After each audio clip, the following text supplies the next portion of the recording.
നമ്മുടെ പുതിയ പണി നടക്കുന്ന സൈറ്റാണ്. ഒരു ലൈഫ് വീടിൻ്റെ പണിയാണ്. നമ്മുടെ ഒരു സുഹൃത്തിൻ്റെ പെങ്ങൾക്കുള്ള വീടാണ്. കണ്ടില്ലേ, മൊട്ടം വെയിലാണ്. പാലക്കാടൻ വെയിൽ ഒരു തുള്ളി പോവാത്തൊരു സ്ഥലമാണ്. ഇന്ന് പണിക്കാറില്ല. അപ്പോൾ ഇന്നലെ മുഹൂർത്തത്തിന് കല്ലിടാൻ വേണ്ടിയിട്ട് ഇന്നലെ ചെയ്തത് മാത്രമേ ഉള്ളൂ.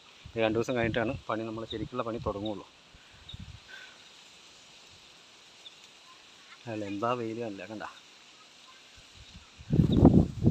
കത്തു പോവും ഈ വെയിലൊക്കെ പണിയെടുത്താൽ.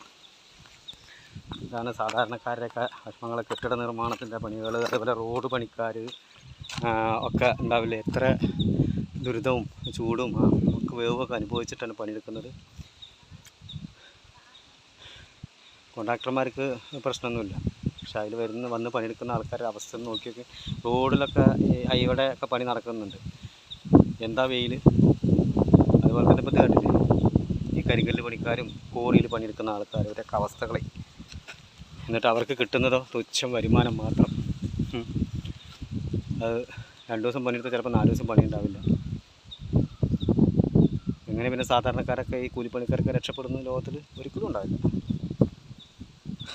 കാശുള്ളവൻ എന്നും കാശുള്ളവനായിട്ടും തമ്പുരാനായിട്ടും ജീവിക്കും. തോന്നിയ ദിവസം കാണിച്ചിട്ട് ഒരു മനുഷ്യനെ സഹായിക്കില്ല, ഒന്നുമില്ല. എത്രയോ ആളുകളുടെ അടുത്ത് കോടിക്കണക്കിന് കാശുണ്ട്. എല്ലാവരും സഹായിക്കുന്നുണ്ടോ? ആരും ആരെയും സഹായിക്കില്ല. എന്നെ എടുക്കാവുന്ന വിരലെണ്ണാവുന്ന കുറച്ച് പേര് മാത്രമാണ് ഇന്നത്തെ സമൂഹത്തിൽ നന്മകൾ ചെയ്തുകൊണ്ടിരിക്കുന്നത്. അവർക്ക് കിട്ടുന്ന വരുമാനങ്ങളിൽ നിന്ന് കുറേശ്ശെ എടുത്ത് പാവങ്ങൾക്കൊക്കെ കൊടുക്കുന്നത്. ഞാൻ പേരെടുത്ത് പറയുന്നില്ല, പക്ഷെ അവരും കോടികളുടെ ആസ്തികളുള്ളവരാണ്. അതിനിപ്പോൾ അവർക്ക് എന്താ പറയുക, കടലിൽ നിന്ന് ഒരു കപ്പ് വെള്ളം എടുത്താൽ അപ്പോൾ എന്താ കുറയാൻ പോകുന്നത്? അതല്ലാതെ തന്നെ ഇഷ്ടംപോലെ നമ്മുടെ നാട്ടിലൊക്കെ കാശുകാരുണ്ട്. ഒരു പാവപ്പെട്ടൊരു വീട് വെച്ച് കൊടുക്കുക, അല്ലെങ്കിൽ ഒരു പാവപ്പെട്ട കുട്ടികളുടെ ഏതെങ്കിലും ഒരു കല്യാണം നടത്തി കൊടുക്കുക, ഒന്നും ചെയ്യില്ല. ഇത് സമ്പാദിച്ചിട്ട് എവിടേക്ക് കൊണ്ടിട്ട് അവസാനം 6 അടി മണ്ണിലേക്ക്. അപ്പം മണ്ണുമില്ല. ഇപ്പം മണ്ണിലും വയ്ക്കണ്ട, പോയിട്ട് തിരുവല്ലാമലയിലോ ഐവർ മഠത്തിലോ അല്ലെങ്കിൽ വേറെ എവിടെയെങ്കിലും ദഹിപ്പിക്കുന്ന ശ്മശാനങ്ങളിലോ അല്ലെങ്കിൽ വൈദ്യുതി ശ്മശാനത്തിലൊക്കെ എരിഞ്ഞ് ഒടുങ്ങുകയാണ് ഓരോ മനുഷ്യനും. എല്ലായിടത്തും ചിലയിടത്ത് ഇതേപോലെ കൊല്ലലും വെടിവെച്ച് കൊല്ലലും കണ്ടില്ലേ. മിനിഞ്ഞാന്നൊക്കെ ഉണ്ടായ ആ ഒരു സംഭവം, ആളുകളെ വെടിവെച്ച് കൊല്ലുക. ഇതാണ് ലോകത്തിൻ്റെ പോക്ക്. സത്യം പറയുകയാണെങ്കിൽ വേടനെ പോലുള്ള ആളുകൾ പാടുന്നത് വളരെ ശരിയായ കാര്യങ്ങളാണ്. അതായത് ഞാൻ പാണനല്ല ചെറുമനല്ല, നീ തമ്പുരാനുമല്ല, ആണ് എനിക്ക് മൈ ഇല്ല എന്ന് പറയുന്നൊരിതില്ലേ. അതുപോലുള്ള ആളുകളൊക്കെ ഉണ്ടാവണം ഇന്നത്തെ സാമൂഹ്യ നീതിക്കെതിരെ സംസാരിക്കാൻ, അല്ലെങ്കിൽ പാട്ടുകൊണ്ടും കവിത കൊണ്ടൊക്കെ എതിർക്കാനൊക്കെ ആളുകളുണ്ടാവണം. ഇതാണിപ്പോൾ നമ്മുടെ പുതിയ പണി സൈറ്റ്. ഒരു പാവപ്പെട്ടവരുടെ ഒരു എന്താ പറയുക,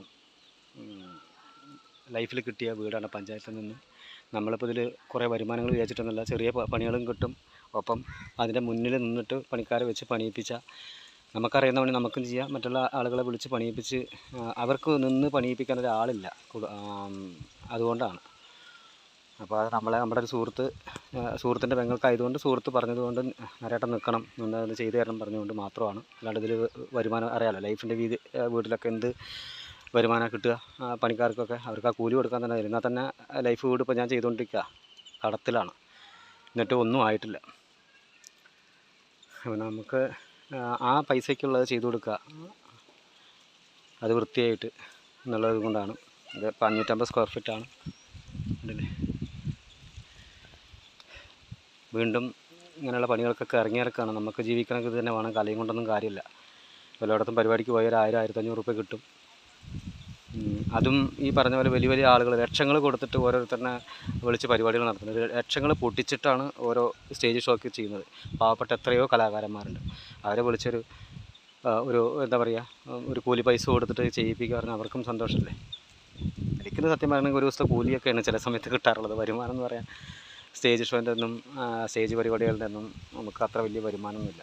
എന്തിനേക്കൂടെ ഒരു തള്ള്, ഒരു സമാധാനം പിന്നെ നമ്മുടെ ഉള്ളിലുള്ള കലയോടുള്ള സ്നേഹം. അതുകൊണ്ടൊക്കെ തന്നെയാണ് പാടാൻ പോകുന്നതും ഒക്കെ ചെയ്യുന്നത്. എന്തായാലും ശരിയായി വരും എന്നുള്ളൊരു പ്രാർത്ഥനയുണ്ട്. എല്ലാവർക്കും നല്ലത് വരട്ടെ. അതുപോലെ തന്നെ ഈ ഒരു പാവപ്പെട്ടവരുടെ ഈ വീട് ഒന്ന് നന്നായി ചെയ്തു കൊടുക്കാൻ ദൈവം എന്നെ അനുഗ്രഹിക്കട്ടെ. എല്ലാവരും പ്രാർത്ഥനയുണ്ടാവണം. വെയിൽ തന്നെയാണ്, എന്തായാലും ഇത് കഴിയുന്നവരെ വെയിൽ തന്നെയാണ്. തറപ്പണി കഴിയുന്നവരെ, തറപ്പണി ചുമര് പണിയൊക്കെ കഴിയുന്നത് വരെ. പിന്നെ വാർത്ത് കിട്ടി രക്ഷപ്പെട്ടു. അപ്പോൾ ഇതൊക്കെ മഴക്കാലം ആവും. ഇപ്പോൾ ഈ മേടമാസം മേട് ഉരുക്കണ കാലമാണ്. ഇതിപ്പോൾ മേടമൊന്നുമല്ല, അല്ല മേട് മാത്രമൊന്നുമല്ല, പാടവും ഉരുക്കിക്കൊണ്ടിരിക്കുകയാണ്. കണ്ടില്ലേ? ഇത് മലയാണ്, കല്ലടിക്കോടൻ മലയുടെ ഒരു സൈഡിലാണത്. കൊടുവങ്ങാട് എന്ന് പറയുന്ന ഒരു സ്ഥലമാണ്, മുണ്ടൂർ കയറങ്കോടം ഭാഗം. അപ്പോൾ എല്ലാവർക്കും ഓക്കെ, ബൈ, കാണാം. ഇനി പണികൾ ഘട്ടം ആയിട്ട് ആരംഭിക്കുമ്പോൾ ഒക്കെ വീഡിയോ ചെയ്യാം. ഇതൊക്കെ നിങ്ങളൊക്കെ ഒന്ന് കാണിക്കുന്നത് എന്താ അറിയുമോ, ഇത്തരം അവസ്ഥകളിലാണ് ഓരോ മനുഷ്യൻ ജീവിച്ചു പോകുന്നത്. ലൈഫിൻ്റെ വീട് കേട്ടിട്ട് ചെയ്യാൻ പറ്റാതെ, പൂർത്തീകരിക്കാൻ പറ്റാതെ, അതിൽ പോയിരിക്കാൻ പറ്റാതെ ഞാനൊരാൾ, അതേപോലെ തന്നെ ഇത്തരം വെയിലിൽ പണിയെടുക്കുന്ന എത്രയോ ആളുകൾ, അങ്ങനെയൊക്കെ അവസ്ഥകൾ ഈ നാട്ടിലുണ്ട്. പലയിടത്തും വെട്ടിക്കൊല്ലുന്നു, വെടിവെച്ച് കൊല്ലുന്നു. ചില ആളുകൾ പണത്തിൻ്റെ തെമ്പ് കാണിക്കുന്നു, ആഡംബരം കാണിക്കുന്നു, ആഘോഷങ്ങൾ, വലിയ വലിയ ആഘോഷങ്ങൾ നടത്തി കാശ് എത്രയോ പൊടിക്കുന്നു. പക്ഷേ പാവപ്പെട്ടവൻ എത്രയോ ആളുകൾ ഇവിടെ ഉണ്ട്. ആരും ആരെയൊന്നും ശ്രദ്ധിക്കാനോ അല്ലെങ്കിൽ സഹായിക്കാനോ പോകാറില്ല. എത്രയോ പാവപ്പെട്ടവരുണ്ട്. ചില എല്ലാവർക്കും നല്ലത് വേണ്ട പ്രാർത്ഥിക്കുന്നു. താങ്ക്സ്. ബൈ.